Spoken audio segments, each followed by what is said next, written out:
नमस्ते गुरुजी। जय गुरुजी संगत जी। शुक्राना गुरुजी महाराज दा मल्टीलिंगुअल सेवादार टीम आप आई हुई सारी सात संगत का इस जूम सत्संग प्लेटफॉर्म पे स्वागत करती है। आज ये हमारा सौभाग्य है कि हमारे साथ गुरुजी की ब्लेस संगत air marshal Anil Chopra uncle हमारे साथ जुड़े हैं अपना सत्संग शेयर करने के लिए। नमस्ते अंकल। जय गुरुजी अंकल। जय we Guru ji. All are आप वेटिंग अंकल ईगरली। आप अपना सत्संग प्लीज शेयर करिए और वासन अंकल के एब्सेंस में मल्टीलिंगुअल सेवादार टीम आपका बहुत बहुत स्वागत करती है अंकल। जय Guru ji. Thank you aunty. जय गुरु जी। शुक्राना multilingual hosting and blessings to all of us from Guru ji, the entire sangat. I feel very proud. मेरे को बहुत गर्व होता है कि जब भी मुझे आप इनवाइट करते हैं सत्संग के लिए, ताकि मैं अपने जो समय हमने गुरु जी के साथ स्पेंड किया है उसके बारे में आप सबको बता सकूं। गुरुजी महाराज का मुझे हुक्म था कि मुझको अपना सत्संग 1000 बार सुनाना है। And I am very happy that today is my 398th time that I am narrating my सत्संग। तकरीबन 70 बार तो गुरुजी अपने होते हुए ही मुझसे सत्संग करवा चुके थे। मगर उसके बाद जो उनका हुक्म का मैं पालन कर रहा हूँ, बहुत लंबा सफर है। मगर कोशिश करता हूँ, जब भी कोई इनवाइट करता है तो मैं पहुंचने की कोशिश करता हूँ। कई बार नहीं भी हो पाता। 1995 में मुझे हेपेटाइटिस बी हो गया था, बहुत बुरा अटैक था। बिलिरुबिन काउंट 22 पे चला गया था और आरएनआर हॉस्पिटल, मैं एक मिलिट्री ऑफिसर था और मुझे आरएनआर हॉस्पिटल ने डीआई लिस्ट, डेंजरसली लिस्ट पे डाल दिया था। जिसका मतलब ये है कि मैं किसी दिन भी जा सकता हूँ। It was very very serious attack. Beyond 12 it is considered risky, जब बिलिरुबिन काउंट 22 से ऊपर हो जाता है। तो मुझे डॉक्टरों ने कहा कि कोई भी ऑल्टरनेट थेरेपी आप करना चाहें तो प्लीज करिए, क्योंकि हमारे पास कोई इलाज नहीं है other than to tell you to take total rest. आपको बिल्कुल रेस्ट करना है, कहीं जाना नहीं है। कुछ फूड के लिए रिस्ट्रिक्शंस उन्होंने डाल दी थी, मुझको बहुत लाइट सा फूड खाना है जो लिवर के ऊपर स्ट्रेन नहीं डालेगा। तो मैंने सब तरह की ऑल्टरनेट थेरेपीज की, homeopathy, Ayurveda, colour therapy, magnet therapy, water therapy. 1000 दाना खाया मैंने केरला का। मैंने बहुत तरह तरह के और ऑल्टरनेट थेरेपीज किया, मगर कुछ फर्क नहीं हो रहा था। तकरीबन 1 महीना हो चुका था और बिलिरुबिन काउंट नीचे नहीं आ रहा था। तो तब गुरुजी पहली बार दिल्ली में उन्होंने आश्रम बनाया, S458 में, ग्रेटर कैलाश वन में। और एक एयर मार्शल थे जिनकी वाइफ जो गुरुजी के साथ जलंधर से जुड़ी हुई थी। तो उन्होंने मुझे कहा कि देखो, एक गुरुजी हैं, मैं उनको जानती हूँ जलंधर से, और वो पहली बार उन्होंने दिल्ली में आश्रम बनाया है, उनके पास बड़ी हीलिंग पावर्स है। तो अगर आप ठीक समझो तो मैं आपको गुरु जी के यहाँ ले जाऊंगी। तो मैंने इंस्टेंटली उनको बोला कि मैं जाऊंगा। हालांकि वो खुद भी डॉक्टर थी वैसे, मगर she also was connected with गुरु जी। तो वो शाम को आई अपनी कार में, मुझे तकरीबन 15 किलोमीटर है सुब्रोटो पार्क से ग्रेटर कैलाश वन, और वहाँ गुरु जी के यहाँ आश्रम में ले गई। हालांकि एज अ डॉक्टर उन्होंने मुझे ये भी बताया था कि मेरे लिए ड्राइव करना भी ठीक नहीं है, because it can put it will fatigue me, और मेरे बॉडी के ऊपर और लिवर के ऊपर इसका स्ट्रेन पड़ेगा। मगर मैं क्लियर था। बेसमेंट में आश्रम था। आज भी S458 में गुरुजी का सत्संग होता है, एवरी वीक या एवरी 15 डेज। और तब थोड़ा बिल्डिंग डिफरेंट थी, जैसे आज तो उन्होंने बाद में रिकंस्ट्रक्शन हो गई है। तो मैं नीचे उतरा, 4-5 सीढ़ियां थी नीचे बेसमेंट में। सामने गुरुजी बैठे थे, तकरीबन 50 के करीब संगत होगी उस टाइम। रेड कार्पेट के ऊपर मैं चल के गया। अराउंड 45 सेकेंड्स लगे मुझे गुरुजी के पास पहुंचते पहुंचते। तो मुझे कहा गया था कि गुरुजी के पांव छू देना। मैंने गुरुजी के पांव छुए, और इंस्टेंटली गुरुजी ने अपना हाथ उठा के मेरे शोल्डर पे रखा, उसके बाद मेरे सिर पे रखा। बोला, चोपड़ा, तेरा कल्याण हो गया, तेनू मैं ठीक कर देता, तू हूँ बिल्कुल ठीक हो गया। I was very touched, but I was very unsure कि ये क्या हो रहा है, कितना इतनी इंस्टेंटली कैसे गुरु जी ने मुझे ब्लेस कर दिया। गुरु जी ने कहा, चलो जाके बैठ जाओ। Since I was to not to strain myself, मैं जाके एक दीवार के साथ बैठ गया। ताकि मेरे को रेस्ट मिल सके। थोड़ी देर बाद गुरुजी ने अमृत बनाना शुरू किया। अमृत कैसे बनाते थे? गुरुजी ने के एक सेवादार स्टील के ग्लासेस टम्बलर्स के अंदर पानी लेके आया, ट्रे भर के। गुरुजी ने एक टम्बलर उठाया, उसके अंदर एक उनके पास रुद्राक्ष और चंदन की माला थी, वो उन्होंने उसके अंदर पानी के अंदर घुमाई और कुछ मंत्र बोला, और उसके बाद वो पानी अमृत बन गया। और उन्होंने पहला ग्लास अमृत का बना के मुझे दिया। मैंने वो अमृत का ग्लास पिया। वो अमृत बनाते गए और लोगों को देते गए, और इस तरह जो मेरा ग्लास खत्म होता था तो वो मुझे एक और ग्लास अमृत का दे देते थे। ऐसे करते करते उन्होंने 8 ग्लास अमृत के मुझे पिला दिए। आप जानते हैं नीली 250 मिली लीटर्स पानी होता है एक ग्लास के अंदर, एक टम्बलर के अंदर, और 8 ग्लास पीना आसान नहीं है। मगर आई मस्ट से कि वो पिलाते गए, मैं पीता गया, और मेरी बॉडी उसको कंज्यूम करती गई। और उसके बाद थोड़ी देर बाद लंगर प्रसाद शुरू हुआ। जब लंगर प्रसाद आने लगा तो वो जो डॉक्टर थी मेरे साथ गई थी, उन्होंने मुझे बोला कि देखो, मेरा फर्ज है जो डॉक्टर बताना कि ये जो लंगर है ये आपके लिए, हेपेटाइटिस बी के लिए ये खाना ठीक नहीं है, मगर डिसीजन आपकी है, अगर आपको खाना है तो आप खाइए। मैं क्लियर था, मैंने कहा नहीं, मैं खाऊंगा। मैंने लंगर खाया, और जब मैं दूसरी रोटी खा रहा था तो गुरुजी आके मेरे पास खड़े हो गए, उनके हाथ में और रोटियां थी। मैंने जो दूसरी रोटी खत्म की तो गुरुजी ने अपने हाथ से एक रोटी मुझे और दे दी। मैंने वो रोटी भी खा ली। उसके बाद 9:30 बजे का टाइम था। गुरुजी ने कहा, चलो चोपड़ा, हम तुसी जाओ, फौजी अफसर हैं, मिलिट्री वाला है, पढ़िया लिखे हैं, टेस्ट करा के परसों आओ। I got up, we went. Next morning I got a blood test done. उसका रिजल्ट उसके अगले दिन आया। जब मैंने देखा तो बिलिरुबिन काउंट स्टीपली डाउन आ चुका था। That is the time I realise कि Guruji's blessings have taken effect. और मुझे बहुत तसल्ली सी हो गई एकदम, और मेरा फेथ भी एकदम बढ़ गया। और मैं और मेरी वाइफ शाम को गुरुजी के यहाँ गए। जो हम नीचे उतरे सीढ़ियों के, गुरुजी अपने सिंहासन से उठ के ऊपर हमारी तरफ चलने लगे, बोलने, सुमन आंटी आ गई हैं, उस दिन नहीं आई सी। बिफोर शी कुड रिप्लाई क्यों नहीं आई सी, तो गुरुजी से, नहीं नहीं, मैंने सब पता है, you don't have to tell कि क्यों नहीं आई थी, चल तेरी फाइल खोल देता हूं। तो फाइल खोलना था कि ही वुड टेल, कुछ ऐसी चीजें गुरुजी बताएंगे आपके बारे में जो नॉर्मली आउटसाइडर में किसी को पता नहीं होगा। तो गुरुजी ने 10-12 चीजें ऐसी बताई सुमन आंटी को, जो सारी की सारी बिल्कुल सही थी। तो this is more magic happening from now onwards.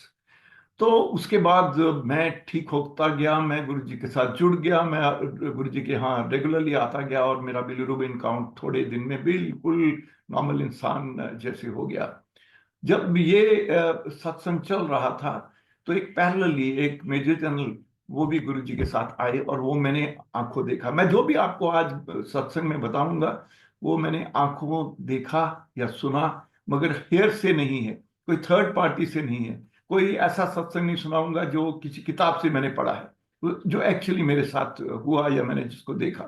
तो एक मेजर जनरल थे आर्मी के, वो अपना एनुअल मेडिकल के लिए RNR हॉस्पिटल गए थे। तो हॉस्पिटल में उनको बताया गया कि आपको, आपका हार्ट फुली ब्लॉक्ड है। फुली ब्लॉक का मतलब है कि आपकी आर्टरियां मोर देन 50% ब्लॉक्ड हैं, तीनों आर्टरियां। उस जमाने में, ये आजकल तो स्टेंट वगैरह लगा देते हैं, उस जमाने में बाईपास होता था, ओपन हार्ट सर्जरी होती थी, सीरियस बात होती थी। थोड़े ही अस्पतालों में ये फैसिलिटी अवेलेबल थी। डॉक्टर त्रेहन अमेरिका से बहुत एक्सपीरियंस के साथ आए थे, एस्कॉट हॉस्पिटल में उन्होंने ये फैसिलिटी शुरू की थी। तो ये जनरल साहब को जब पता लगा तो जनरल साहब की फैमिली सब थोड़ा घबरा गए। वो एस्कॉट्स हॉस्पिटल गए, उन्होंने भी वहां टेस्ट किया, उन्होंने भी वही कंफर्म किया जो RNR हॉस्पिटल ने कहा था। तो एक डेट फिक्स हुई 1 हफ्ते के बाद की, जिस दिन उनका ऑपरेशन होना था। तो फैमिली के लोग, बच्चे जो किसी और सिटी में रहते थे वो सब इकट्ठे हुए, और रिश्तेदार आना शुरू हुए। रोज शाम को मिलते थे उनके घर पे, डिस्कशन होती थी, थोड़ी टेंशन भी थी। उस जमाने में गवर्नमेंट कुछ पैसा देती थी ऐसे ऑपरेशन कराने के लिए, उन्होंने गवर्नमेंट से पैसा लेके एस्कॉर्ट्स में जमा करा दिया था। तो किसी ने कहा कि ये गुरुजी आए हैं ऐसे ग्रेटर कैलाश में, अगर आप ठीक समझो तो उनके पास जाइए और वो हील कर देते हैं। तो जनरल साहब हंसने लगे, बोले कि कैसी बातें कर रहे हो, पढ़े लिखे लोग हो, कोई ऐसे गुरुओं के पास थोड़ी जाता है कि अपने आप वो हाथ ऊपर चला देंगे और तुम ठीक हो जाओगे, जब इतने बड़े बड़े अस्पतालों ने बोल दिया है कि आपका हार्ट फुली ब्लॉक्ड है। तो ऐसे एक दिन और निकल गया, फिर किसी ने कहा भैया आपका क्या जाता है, वहां पे कोई अपॉइंटमेंट थोड़ी ले रहे हो, वहां कोई पैसा थोड़ी देना है, अगर आपका कल्याण हो जाएगा तो ठीक है, नहीं है तो आपका तो ऑपरेशन का डेट फिक्स है। तो फाइनली वो कन्विंस हो गए और वो गुरुजी के साथ पूरी फैमिली आई और गुरुजी के यहाँ पहुंचे। गुरुजी को जो बताया गया कि ऐसे ये इनको हो गया है, गुरुजी ने उनको अपने चेम्बर में भेजा, पान के पत्ते मंगवाए, पान के पत्ते उनकी चेस्ट पे लगाए और गुरुजी ने कुछ मंत्र पढ़े। तकरीबन 20 मिनट जनरल साहब लेटे हुए थे उस कमरे में, चेम्बर में। और उसके बाद उन्होंने उनको उठाया और उनको कहा कि बस हो गया कल्याण आपका, आपका हार्ट ब्लॉकेज खत्म, जीरो हार्ट ब्लॉकेज, जाओ टेस्ट कराओ, अगर टेस्ट में जीरो ब्लॉकेज है तो आपका कल्याण है, अगर नहीं है तो आपका ऑपरेशन का डेट फिक्स्ड है, आप ऑपरेशन करा लेना। फिर उन्होंने वही बात जो मुझे कही थी कि पढ़े लिखे हो, जनरल हो, आर्मी के हो, टेस्ट जरूर करा लो, तसल्ली कर लो। तो वो जनरल साहब गए, वो एस्कॉर्ट्स गए, एस्कॉर्ट्स वाले हंसने लगे, वो बोले कि ये क्या कर रहे हो आप लोग, इतना महंगा टेस्ट है, तकरीबन 10,000 का टेस्ट होता था उस जमाने में। उन्होंने कहा इतना महंगा टेस्ट है कि हम ऐसे 2 जगह से टेस्ट हो चुका है, कंफर्म्ड है आपका ब्लॉकेज, मगर फैमिली ने इंसिस्ट किया कि नहीं आप टेस्ट कर दीजिए, हम पैसा देंगे। जब टेस्ट किया तो उसमें जीरो ब्लॉकेज निकला, वो सब हैरान हो गए। तो उन्होंने सब ने पूछा कि कैसे हुआ, तो सब ने उनको गुरुजी के आने की यहाँ की कहानी सुनाई। उन्होंने जो 10,000 रुपया लेना था वो भी नहीं लिया टेस्ट का, जो एडवांस पैसे दिए थे, जो पहला टेस्ट था उसका भी पैसा रिटर्न कर दिया। और वो डॉक्टर लोग सब गुरुजी के यहाँ आए, मैं भी उस दिन गुरुजी के यहाँ था जब ये डॉक्टर आए। तो बहुत लार्ज नंबर ऑफ डॉक्टर्स उसके बाद गुरुजी के साथ जुड़ गए। गुरुजी के साथ ज्यादातर फौजी और डॉक्टर शुरू शुरू में बहुत जुड़े थे। उसके बारे में मैं आपको बताऊंगा कि क्यों जुड़े थे, कैसे जुड़े थे, क्योंकि मैंने एक दिन गुरुजी से पूछा कि कैसे ये इतने फौजी आपके साथ जुड़े हैं और कैसे ये डॉक्टर जुड़े हैं। देखिए फौजी जो है ना, गुरुजी कहते हैं कि मेरी ब्लेसिंग लेने के लिए इंसान का फोकस, कनेक्शन और दिल दिमाग साफ होना चाहिए। कहते हैं जो फौजी है ना, तो यंग एज पे उनको मिलिट्री में ले जाते हैं और उसके बाद उनको डिसिप्लिन कर देते हैं, उनके अंदर माइंड को स्ट्रांग कर देते हैं उनके को। तो उनका जो फोकस है जिस चीज पे लगता है, जैसे वो गोली चलाते हैं तो उनका निशाने पे उनका फोकस रहता है, वैसे ही जो फौजी किसी गुरु के साथ या किसी के साथ जुड़ता है तो उसका फोकस, उसका कनेक्शन जो है वो स्ट्रांग होता है, इसलिए उनको ब्लेसिंग जल्दी मिलती है। और जो डॉक्टर्स हैं वो इसलिए कि डॉक्टर्स को भी पता है कि उनके जो मेडिकल प्रोफेशन है उनकी लिमिटेशंस है। अक्सर आप देखते हो डॉक्टर एलोपैथिक डॉक्टर होम्योपैथी कर रहा है, एक्यूपंक्चर प्रेशर करा रहा है या गुरुओं के पास जा रहा है, क्योंकि उसको पता है कि उनकी प्रोफेशन के अंदर भी कुछ लिमिट्स हैं और वो सारा कुछ एलोपैथी ही नहीं क्योर कर सकती। तो इस दो रीजन से डॉक्टर्स और फौजी लोग ज्यादा गुरुजी के साथ जुड़े हुए थे। एक दिन सर्दियों का दिन था, हम गुरुजी के साथ 6-8 महीने से जुड़ चुके थे। एक और पायलट मेरे दोस्त थे, वो एक ट्रांसपोर्ट स्क्वाड्रन, वीआईपी स्क्वाड्रन के एक सीईओ थे। वो डॉर्नियर जहाज उड़ाते थे पालम एयरपोर्ट से, जो आजकल इंदिरा गांधी एयरपोर्ट है।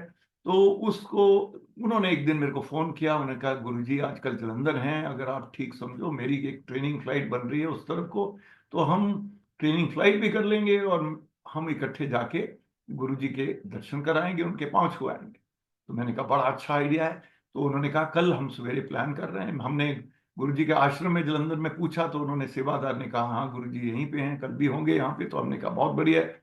तो हम सवेरे सवेरे जाके 8 बजे जहाज के अंदर बैठ गए। एकदम सर्दियों का दिन था, नवंबर का महीना था, विजिबिलिटी अचानक गिर गई और तकरीबन 12 बजे तक वो विजिबिलिटी क्लियर नहीं हुई। खैर फाइनली जब वो क्लियर हुई तो हमने फिर टेक ऑफ किया, लैंड किए आदमपुर में, आदमपुर से एक जिप्सी ली, वहां से हम गुरुजी के आश्रम पहुंचे।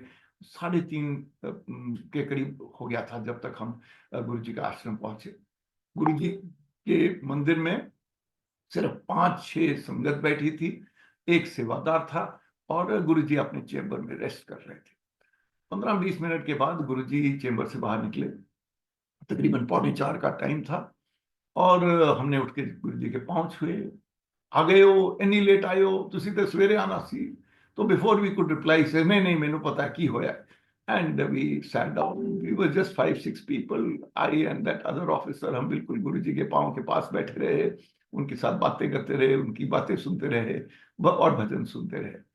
तो चाय प्रसाद हुआ। ऐसे ही हमको बेस कमांडर ने बोल दिया था आदमपुर में कि अगर आप लोगों को आज ही वापस जाना है तो आपको 6 बजे से पहले जहाज में होना पड़ेगा, क्योंकि नाइट फ्लाइंग आज क्लियर नहीं है और आप उसके मुताबिक 4:45 तक जरूर वापस आ जाना। तो 4:45 के करीब मैंने अपनी घड़ी की तरफ देखा। मैंने कहा अगर हमको जाना है तो 5 बजे गुरु जी के आश्रम से निकलेंगे तभी पहुंच सकते हैं जहाज पे टाइम। जब मैं घड़ी की तरफ देख रहा था तो गुरु जी ने भी मेरे को देख लिया।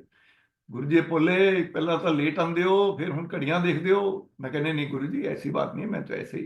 तो he knew everything what was in my mind and so he said नहीं नहीं हम बैठे रहो। तो आई सेड तो गुरु जी नो हम तो बैठे हैं। तो अराउंड 8 o'clock गुरु जी ने हमको मुझको दोनों को बोला कि चलो तुम चोपड़ा तुसी जाओ। मैं क्या गुरु जी हम तो नहीं जाने वाले, हमने तो अब कल ही टेक ऑफ करना है, हम तो लंगर खा के जाएंगे। इस उन्होंने किसी सेवादार को इशारा किया। 4 डब्बे लवली स्वीट्स के लड्डुओं के और 2 साड़ियां वो लेके आया। तो उन्होंने 2 डब्बे मुझे और 2 उसको और एक एक साड़ी हमारी आंटियों के लिए उन्होंने हमको दे दी। और गुरु जी ने कहा नहीं तुसी जाओ ना, गुरु जी का हुक्म था हमको तो पालन करना था। तो हम उठ के चले गए। हम वी ड्रोव टू आदमपुर। और आदमपुर में हम जब पहुंचते हैं तकरीबन 9:30 बजे का टाइम और 9, 9:15 का टाइम था। और वहाँ पे गेट के ऊपर मैसेज आया हुआ है कि नाइट फ्लाइंग क्लियर हो गई है, न्यू दिल्ली से ऑर्डर आ गया है, कोई स्पेशल मिशन है या कोई ऐसी रीजन से नाइट फ्लाइंग क्लियर कर दी गई है। और अगर आप चाहो तो आपका जहाज तैयार है, तो आप सीधा जहाज में बैठिए और चले जाइए। हम सीधा जहाज में गए, 10 बजे टेक ऑफ किया, रात को 11, सवा 11 बजे अपने अपने घरों में पहुंच गए। तो गुरु जी ने हमको लंगर नहीं खाने दिया। हम इतनी दूर से आए थे, हम कितनी खुशी से लंगर खाना चाह रहे थे, मगर he had a scheme of a plan in his mind which everybody could not imagine the power and the knowledge that he had of the overall situation कि क्या सिचुएशन है और कैसे उन्होंने नाइट फ्लाइंग क्लियर करवाई, कैसे दिल्ली से हुक्म आ गया कि उस दिन रात की फ्लाइंग होगी, एक्सेट्रा एक्सेट्रा। देखो मैं पहले तो आपको 2 मेडिकल वाले सुनाए, जनरल साहब का और अपना सत्संग। अब मैंने आपको एक और तरह का सत्संग सुनाया। बड़े वीवीआईपी, सो कॉल्ड वीवीआईपी। गुरु जी के यहाँ तो कोई, मैं तो वीवीआईपी नाम ही नहीं पसंद करता। कोई वीआईपी इस दुनिया में नहीं है, सब इंसान नॉर्मल हैं, नॉर्मल पैदा होते हैं, नॉर्मली सब अपने अपने चले जाते हैं। तो और गुरु जी के यहाँ तो कोई वीवीआईपी का मतलब ही नहीं था क्योंकि आप तो वहाँ पे सत्संग के लिए आ रहे हो। मगर फिर भी जो सो कॉल्ड सीनियर लोग, vice president, president, prime minister VP Singh, Mayawati chief minister, Bhajan Lal, ये बड़े लोग आते थे। और एटलीस्ट 4-5 लोगों को गुरुजी ने मुझे कहा कि जाके सत्संग इनके साथ करो। तो अक्सर क्या कहते थे गुरुजी, गुरुजी कहते थे चोपड़ा इन्हों मेरे चेंबर ले जा। So what he meant was कि अपने चेंबर में लेके जाके आप सत्संग सुनाओ। तो मैं लेके जाता था। जो हर कोई ऐसा वीवीआईपी था, उसके अपने ही अप्रोच थे। कई लोग तो गुरुजी को टेस्ट करने आए थे और गुरुजी के पास आए हैं ब्लेसिंग में, कोई पॉलिटिकल फायदा हो जाएगा, कोई हमारे को मेडिकल जो सबकी प्रॉब्लम है, किसी की छोटी मोटी प्रॉब्लम्स हैं वो भी सॉल्व हो जाएंगी। मगर काफी लोग दोबारा नहीं आए उनमें से। मगर जो जेन्युइन लोग थे, जैसे वीपी सिंह थे प्राइम मिनिस्टर, कुछ और प्रेसिडेंट थे, और ये एक मिस्टर टीएन शेषन जो चीफ इलेक्शन कमिश्नर थे, एक दिन वो आए, वो एक कोने में खड़े थे, उनके हाथ में एक कॉपर का लोटा था। गुरुजी ने मेरे को बुलाया, कहते चोपड़ा ओ देख, वो टीएन शेषन खड़ा है, उधर नाल जा ਤੇ तू भी खड़ा हो जाते तो उन्होंने सत्संग सुना। तो मैं जाके भी, वो दीवार के साथ खड़े थे, मैं भी जाके उनके साथ खड़ा हो गया। मैं, वो आगे देख रहे थे गुरु जी की तरफ, मैं भी गुरु जी की तरफ देख रहा था, और मैं साथ में बातें उनसे कर रहा था। तो मैंने उनको बोला, मैंने कहा गुरु जी का हुक्म है मैं आपको कहानियां सुनाऊं। तो कहते क्यों? मैंने कहा ये मेरे को मालूम नहीं है क्यों, मेरे को तो हुक्म मिला है, मैं तो आपको कहानी सुना दूंगा। अच्छा सुनाइए। पीएन शेषन बड़े स्ट्रांग चीफ इलेक्शन कमिश्नर रहे थे, कैबिनेट सेक्रेटरी थे उसके पहले। तो मैंने सुनाई। उन्होंने मुझसे सवाल किए, क्वेश्चन किया, कैसे करते हैं, कैसे ब्लेसिंग कर देते हैं ये, एक्सेट्रा एक्सेट्रा। मैंने उनको उसके मुताबिक जवाब दिया। मगर वो जब जुड़े, साफ दिमाग से, क्लियर दिमाग से जुड़े, और जो भी उनकी ब्लेसिंग्स हुई, वो क्या हुआ मेरे को उसके बारे में ज्यादा नहीं मालूम। मगर मैं क्या बताना चाहता हूँ कि तरह तरह के लोग गुरु जी के साथ हर लेवल के जुड़े, और आज भी जुड़े हैं। मेनका गांधी जुड़ी हुई थी, बड़े लोग थे, मतलब मैं, बड़ी लंबी लिस्ट है। तो आप जानते हो मेनका गांधी के घर में अभी भी गुरु जी की स्वरूप जगह जगह लगे हुए हैं, और छोटा मंदिर भी बनाया हुआ है गुरु जी ने। और जब मिनिस्टर थी उन्होंने अपने ऑफिस के अंदर भी थोड़ा मंदिर बनाया हुआ था। गुरु जी बहुत कंसिडरेट थे। वो मैं मेरी पोस्टिंग असम में हुई, मेरी साउथ इंडिया में थी, मैं अब्रॉड मेरी पोस्टिंग थी। जब भी हम आते थे तो गुरु जी पहले दिन ही पूछ लेते, चोपड़ा कितने दिन लिया है? मैं क्या, गुरु जी 1 हफ्ते लिया है। ठीक है, 2 दिन इतने आना है, 5 दिन दोस्ताना विस्की पीनी है। उसको ही न्यू दैट ये फौजी लोग हैं, अपना ड्रिंक ड्रिंक करेंगे, सोशलाइज करेंगे, अपने बॉसेस को मिलेंगे, आपके अपने फ्रेंड्स को मिलेंगे, इनके बच्चों का कोई स्कूल का या कॉलेज के एडमिशन का होगा, उनको सब मालूम होता। तो वो Guru ji was very very considerate for everybody. Specially जब गुरु जी के यहाँ लेडीज आती थी, रात को कई लेडीज अकेली आती थी, कार में उनको जाना होता था। जब बाद में ग्रेटर कैलाश से एम्पायर स्टेट में, जो एवलॉन रिसोर्ट्स है उसके अंदर एम्पायर स्टेट में उनका जब आश्रम शुरू हुआ, जहाँ पे वो बहुत साल रहे गुरु जी, तो वहाँ से जो सड़क थी, जो एमजी रोड, आजकल तो उसमें मेट्रो चल रहा है, डबल रोड हो चुकी है। उस जमाने में अंधेरा होता था, एक सिंगल सड़क थी, और कोई लाइटें वगैरह नहीं होती थी। तो गुरु जी को, ही वॉज वेरी कंसर्न कि कोई लेडी ने लेट 9:30 बजे अंधेरे में जा रही है, तो मेक श्योर करते थे कोई और गाड़ी उनको एस्कॉर्ट करे। तो एक दिन मैं लाइन में लगा हुआ था गुरु जी के यहाँ पे, मेरे आगे एक लेडी खड़ी थी, उन्होंने गुरु जी के पाँव छुए। वो अकेली आती थी।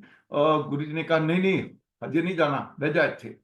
उनके पीछे मैं था। Before even I could bend down, गुरु जी ने कहा चोपड़ा, दीपिका आंटी जनाब बह जा। मैं बैठ गया।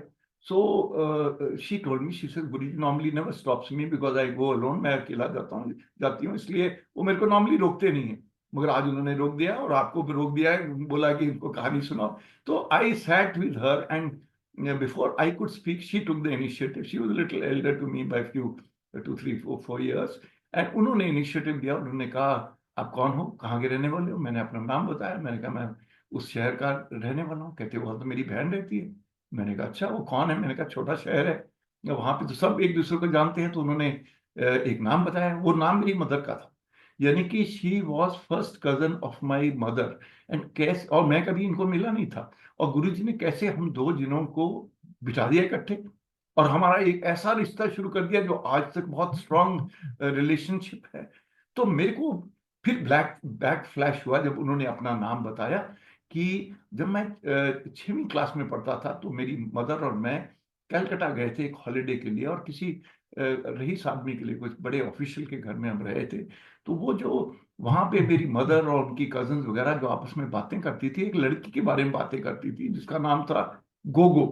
वो गोगो लड़की के बारे में बड़ी अच्छी अच्छी बातें कहते थे। वो कह रहे थे वो गोगो किसी हॉस्टल में पढ़ती है। मैं छोटा बच्चा था, मैं सुनता था, मेरे को मालूम नहीं था ये गोगो कौन है। मगर आज जिस लेडी के साथ मैं बैठा था, उसका पेट नेम गोगो था। ये वही गोगो थी जिसके बारे में मैंने क्लास 6 में कलकत्ता में उनकी फैमिली को, एल्डर लेडीज के से बातें सुनी। कैसे गुरुजी ने हमको ऐसे जोड़ दिया, बिठा दिया। See so Guruji had various ways of doing things. एक दिन दोपहर का टाइम, दोपहर में हम सो रहे थे, गर्मियों के दिन, मेरी वाइफ को सपना आया। उन्होंने सपने में गुरुजी देखे। गुरुजी ने टी शर्ट पहनी हुई है, स्नीकर्स पहने हैं, पैंट्स पहनी हुई है। तो उठ के एकदम बोली कि गुरुजी मैंने रात सपने में देखे और उन्होंने ये कपड़े पहने हुए थे। मैं कहने नहीं, ऐसे तो नहीं हो सकता। कि हमने तो कभी गुरु जी को ऐसे ड्रेस में देखा नहीं है। वो तो नॉर्मल अपने चोला वगैरह जो भी पहनते हैं, गाउन, उनका जो ड्रेस थी वो पहनते थे। तो वो कहते चलो आज गुरु जी के चलते हैं। तो हम एकदम तैयार होके गुरु जी के पास एवलॉन ये एम्पायर स्टेट पहुंच गए। तो जब हम पहुंचे तो अभी दरवाजा बंद था। एक लेडी एल्डरली बैठी हुई थी नीचे, हम भी उसके साथ बैठ गए। अभी 4:45 का करीब का टाइम था। 10-15 मिनट के बाद दरवाजा खुलता है, उसमें गुरुजी खड़े हैं। उन्होंने हाफ शर्ट पहनी हुई है, उन्होंने ट्राउजर्स पहनी है, उन्होंने स्नीकर्स पहने हैं, exactly what she had seen in her dream. Not the same colour of the T shirt, but मतलब सिमिलर ड्रेस। गुरुजी ने कहा आ जाओ अंदर। So we went inside. Guruji jump, वहां एक साइड बोर्ड था, उसके ऊपर छलांग मारी उन्होंने गुरुजी ने, और वो चौकड़ी मार के बैठ गए। और मुझको और मेरी वाइफ को उन्होंने एक एक आर्म में ऐसे पकड़ लिया और हमसे बातें करने लगे। और 5-7 मिनट बातें हुई, उसके बाद गुरुजी अपने चेम्बर में चले गए, बाद में चेंज करके आए। तो मेरा कहने का मतलब है कि गुरुजी के मैं आपको और तरह तरह के रंग बता रहा हूं। एक बार एक लेडी आई, किसी रॉयल फैमिली की थी, राजस्थान साइड की, उसके साथ 3 लड़कियां थी, यंग सुंदर लड़कियां थी। वो लेडी भी बड़ी सुंदर थी। उन्होंने आके गुरु जी के पांव छुए और गुरु जी से कोई बात की। मुझको लगा कि शायद गुरु जी उनको पहले से जानते हैं, वो जुड़े हुए हैं पहले से। तो गुरु जी ने कहा चलो तुसी मेरे चेंबर च जाओ। And he told me in the same breath कि चोपड़ा तुसी इन्हां नाल जाओ ते तुसी इन्हां नूं ना कहानियां सुनाओ। So I went inside and I started narrating my satsang to them. अभी मैंने सत्संग शुरू ही किया था, गुरुजी खुद ही आ गए। जब गुरुजी अंदर आए चेंबर के अंदर, तो मैंने समझा कि अब मेरा काम खत्म हो गया, तो मैं बाहर चले जाता हूँ। पर गुरुजी का नहीं नहीं नहीं, तुम भी इधर ही रहो। तो गुरुजी उनके साथ बातें करने लगे। उन्होंने पूछा कि किसका इम्तिहान हुआ है। उसमें सेकंड गर्ल, उसका भी एक ये एक इको ऑनर्स का फाइनल ईयर का एग्जाम हुआ था। तो गुरुजी ने कहा कितना कैसे है, पास होएगी? वो कहती है पता नहीं है, आई एम नॉट श्योर कि कैसे पास होंगी नहीं होंगी। तो गुरुजी ने कहा चलो मैं तेरे पिछले साल दे सिलेबस दे 3 सवाल पूछता है, अगर तो तू ठीक दसते ते तू पास है, अगर तू ना दस पाई तो तू फेल है। तो Guruji asked her question of second year eco honours, which she said all three. वाकई वो तीनों पिछले साल के सिलेबस के क्वेश्चंस थे, वो तीनों जवाब नहीं दे पाई। तो मेरा मतलब है इकोनॉमिक्स कोई आसान सब्जेक्ट नहीं है, और गुरुजी ने उसको ऐसे सवाल पूछ लिए पिछले साल के सिलेबस से। उस लड़की ने कहा हाँ वाकई वो सब पिछले साल के सिलेबस के क्वेश्चन हैं। तो कैसे गुरुजी ये सब चीज हैंडल करते थे, you can imagine how much of knowledge and experience and everything Guruji had. तो एक दिन एक लेडी आई है, मे बी अबाउट 80-85 ईयर्स की, वो उधर ग्रेटर कैलाश में वहीं नेबरहुड में रहती थी। उसको आगे सीधे गुरुजी के पांव छुए और वहीं बैठ गई। और गुरुजी ने कहा नहीं उठो उठो, चलो उत्थे पीछे बैठो। शी वुडंट बच। गुरुजी मेरे गोड्डियां च बड़ी दर्द है, गुरुजी मेरे गोड्डियां च बहुत दर्द है, I am seeing my have got problem in my knees. तो गुरुजी ने कहा भी गोडों में दर्द है, उम्र तेरी कितनी है? 85 साल। उन्होंने कहा कहते 85 साल में गोडों में दर्द नहीं होगी? कहते वजन तो देखो अपना कितना ज्यादा आपका वजन है, और आप उसके लिए क्या कर रहे हो? कहती कुछ नहीं कर रही हूं, नहीं मेरे से कुछ होता। कहती I am too old to do any exercise. तो गुरुजी ने उनसे 3 सवाल पूछे। कहते ओम बुद्ध वासा रोज पढ़ती है कि दिन नहीं? अच्छा गुरबानी पढ़ती है? नहीं। वो गीता का पाठ करा दिए? नहीं। तो गुरुजी ने कहा हुणी उठो, सीधा घर जाओ, इन्हां चो कुछ करो, भगवान दे नाल जुड़न दी कोशिश। Basically when Guruji used to speak like this, वो सभी और भी संगत नजदीक सुन पाती थी। Guruji was giving a message that आप try to connect yourself with somebody, something, so that you can you will get blessed, and you can't for everything come कि आज गुरुजी के पास के भी एनासीन खिला दो, मेरा मेरा सिर दर्द ठीक कर दो। तो गुरुजी के साथ आई वॉज वेरी ब्लेस्ड कि मैं जो भी 60-70 बार गुरुजी के यहाँ आया, हर बार उन्होंने मेरे से सत्संग कराया।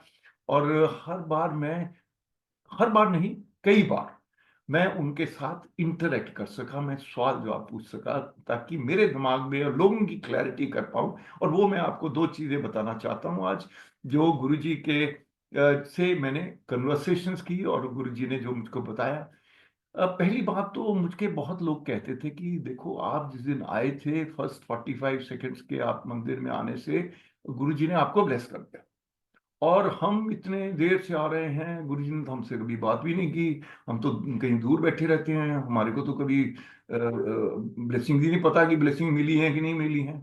तो मैंने कहा गुरुजी लोग ऐसे बोलते हैं कि आपने मेरे को तो इंस्टेंटली ठीक कर दिया, ब्लेस कर दिया, और बाकी लोगों को कंफ्यूज हैं बिल्कुल, उनको पता नहीं है कि उनको ब्लेसिंग मिल भी रही है, वो ऐसे ही टाइम वेस्ट करने के लिए आ रहे हैं यहाँ पे।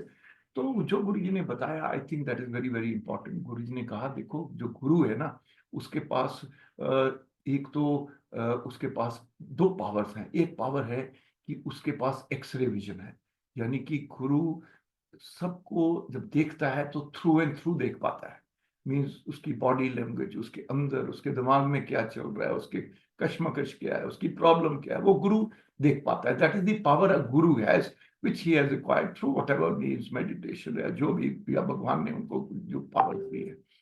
तो दूसरी बात है, जो गुरु है ना, वो एनर्जी रेडिएट कर रहा है, ब्लेसिंग्स रेडिएट कर रहा है सारे डायरेक्शन में, सबके लिए। आज भी हम मंदिर जा रहे हैं, गुरु जी फिजिकल फॉर्म में नहीं है, मगर ब्लेसिंग्स रेडिएट हो रही हैं। मगर क्या जो संगत है या जो जुड़ना चाह रहा है वो ब्लेसिंग्स ले पाता है कि नहीं, वो कनेक्ट कर पाता है कि नहीं।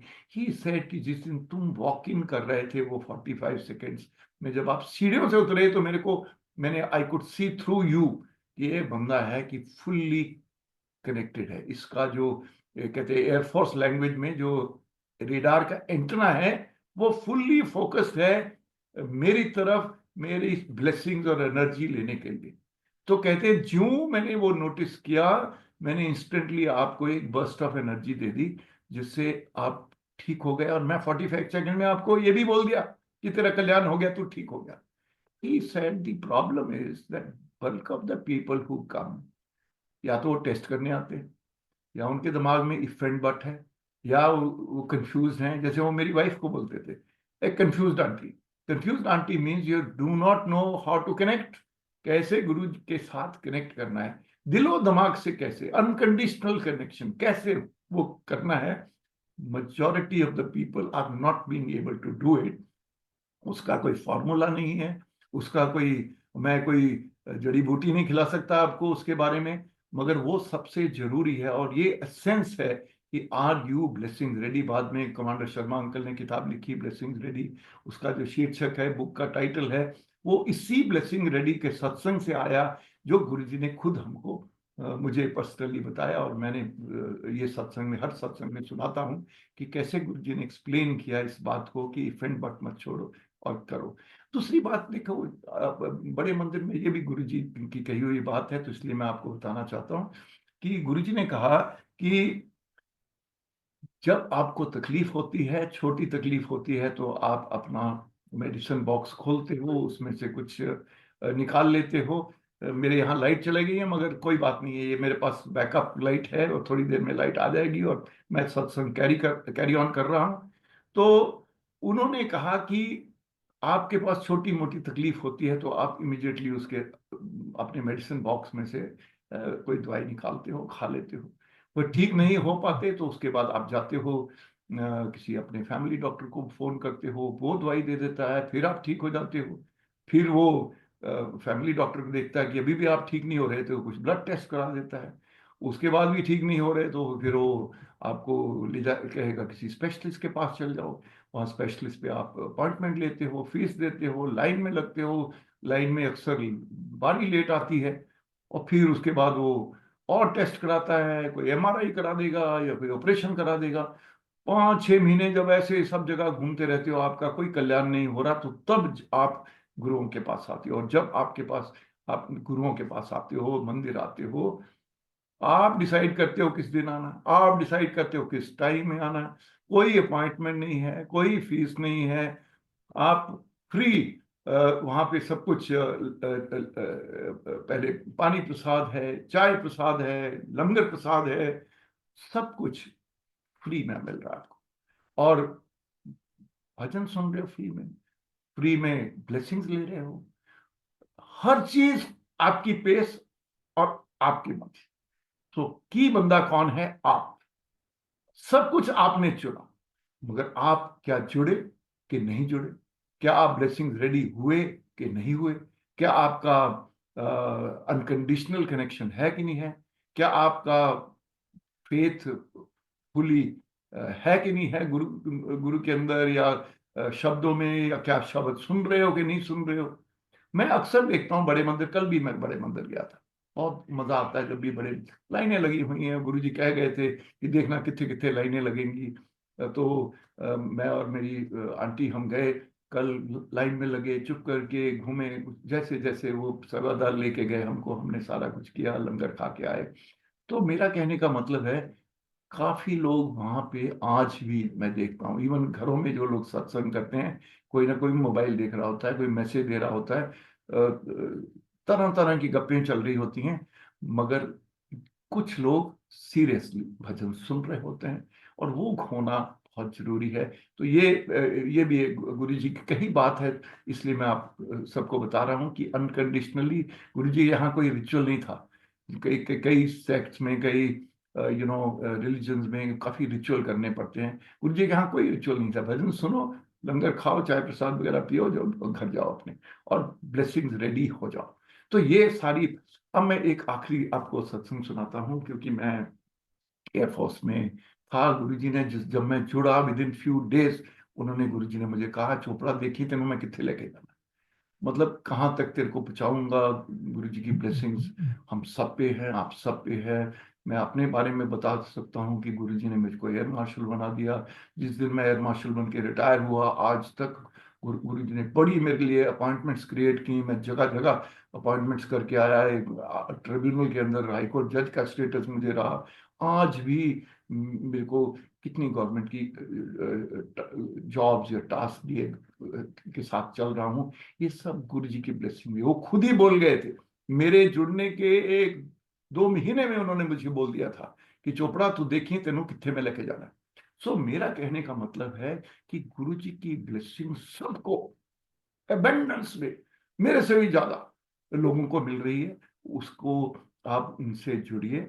अब मैं आखिरी सत्संग बताता हूँ कि मैं 2012 में, जब मैं एयर मार्शल बन चुका था, मैं एक मिराज 2000 का पायलट हूँ, जो इनिशियली फ्रांस में ट्रेन होके आया था। 5-6 जहाज में वहां से लेके आया था, अकेला उड़ा के। तो मेरा कहने का मतलब है, मैं अपनी आखिरी ईयर ऑफ माई सर्विस 2012 में, मेरी एज 59 ईयर प्लस थी, मैं ग्वालियर गया अपनी उस स्क्वाड्रन में जो मैंने कमांड की थी, उसके स्क्वाड्रन में विजिट के लिए गया, ऑफिशियल विजिट के लिए गया।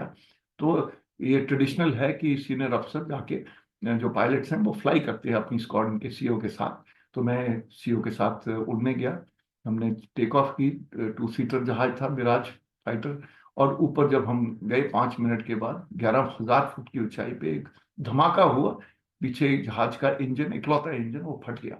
उसमें थोड़ी आग वगैरह भी लगी, मगर वो आग तो बुझ गई, मगर इंजन बिल्कुल खत्म हो गया। और वो अब जहाज बहुत तेजी से नीचे उतर रहा था, और हमको पता था कि अब हम जहाज के अंदर नहीं रह सकते, हमको इजेक्ट करना है। उसमें इजेक्शन सीट्स होती हैं, एक हैंडल खींचो और वो जहाज के अंदर से वो सीट निकलती है।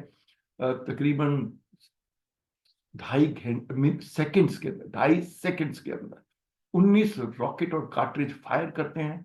बहुत तेजी से सीट को बाहर फेंका जाता है, उससे पहले वो कैनोपी को उड़ा देते हैं वो कार्ट्रिज, और फिर आपकी सीट बाहर निकलती है, और 2.5 सेकंड में पैराशूट खुल जाता है, कल्याण हो जाता है। जब ये मुझे लगा कि ओह, आज तो बड़ी खतरनाक पोजीशन है, क्योंकि फोर्स जो लगती है ना बॉडी पे बहुत ज्यादा होती है। और अक्सर जो लोग 40 साल की उम्र के से बड़े होते हैं, उनकी पीठ और नेक पे बहुत स्ट्रेन होता है, और कईयों को उम्र भर के लिए तकलीफ हो जाती है। और मेरे को ये पता था कि मैं 59 ईयर्स प्लस की एज पे हूँ, और ये बहुत खतरनाक पोजीशन है।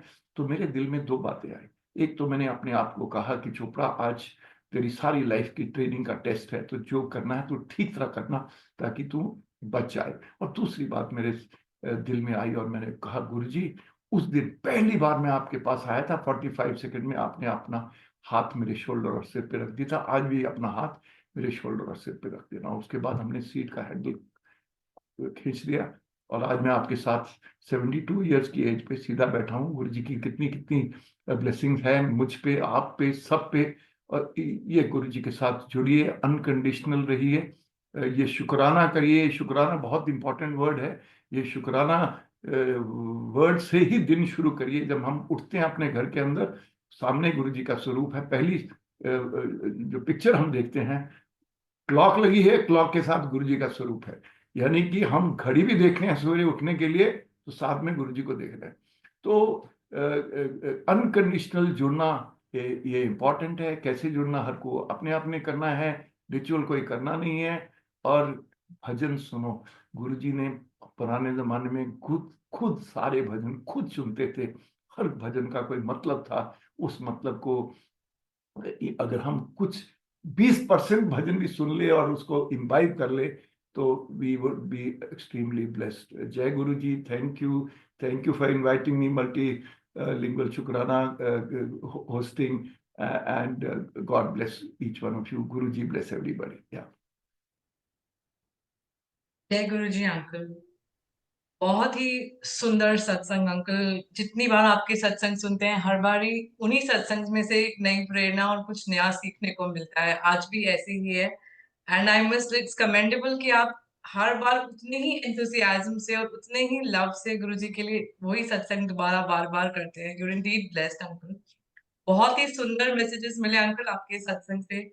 आपने बताया कि गुरुजी आर्मी ऑफिसर्स एंड डॉक्टर्स को ब्लेस करते हैं, तो उसमें एक हिडन मैसेज था जो समझ में आया कि हमारे लिए भी क्या प्री रेक्विजिट है टू बिकम अ गुरु संगत की clarity of mind and heart, purity of mind and heart which will bring us more clarity of focus on Guruji. And as humans हमारे limitations हैं, तो we recognize the higher power that is there, हम उस higher power से जुड़े, unconditional love करें गुरु महाराज से without any ना प्री कंडीशंस की ये होगा तो गुरुजी हैं, ये नहीं होगा तो गुरुजी नहीं है, जो हम सबके लिए बहुत ही इंपॉर्टेंट लेसन है uncle. I will not take much of time, but heartfelt thanks to uncle from पूरा multilingual sevadar team and Wasan uncle. We will love to hear from you sooner uncle. Thank you so much. शुक्राना गुरुजी। संगत जी, अब हम गुरु महाराज जी से आज्ञा ले सकते हैं। Thank you. Thank you. Thank you.